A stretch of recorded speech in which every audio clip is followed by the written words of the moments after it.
you take somebody at the minimum wage level up $1 or $2, they spend that money. Yeah. It fuels our consumer-driven economy. There's every reason to be optimistic about the future in the United States.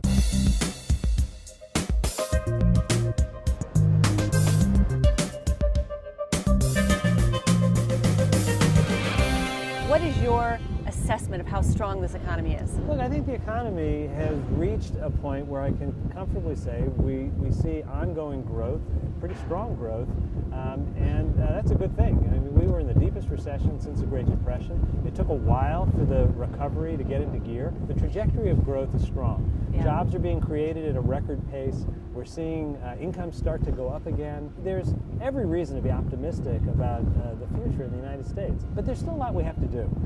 We have to make sure that we're building the foundation for continuing economic growth. And here at a port, it just underscores how important infrastructure is. Yeah. The economy of the future is going to be a function of how educated our people are and how strong our infrastructure is. Let's talk about wages. You said they're starting to go up.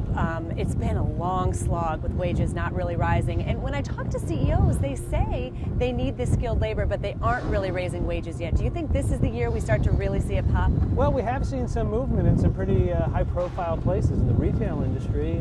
There's been a broad series of announcements by companies that they're raising their minimum wages. Why do you think they're doing it? Is it a good business case? Well, I think that ultimately employers want to retain good workers. They want to be able to recruit good workers. And when I talk to CEOs, they tell me that what they're waiting for is to have confidence in the future. So I take it as a good sign when companies start doing that. It means that they have the confidence to make those kinds of decisions. That portends better things coming. Is that old saw that you kill jobs when you raise wages, is the conventional wisdom changing on that? I have never believed that. Yeah. I think that, first of all, anyone who works full-time ought to be able to have an income that's above the poverty line. It's just not right to ask people to work full-time and still be below the poverty line. You look at where the income goes when you take somebody at the minimum wage level up $1 or $2, they spend that money. Yeah. It fuels our consumer-driven economy. I don't think the same can be said for every dollar earned in the highest income brackets.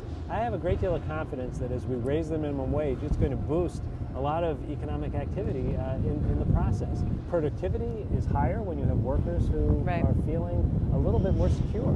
So I think for a host of reasons, Congress should act to raise the minimum wage. I'm pleased to see that with the President's leadership, states and businesses are coming in and doing what we should do nationally. Yeah. If you look at states doing it and businesses doing it, if they're willing to do it, even in a competitive environment, it proves that we could do it overall.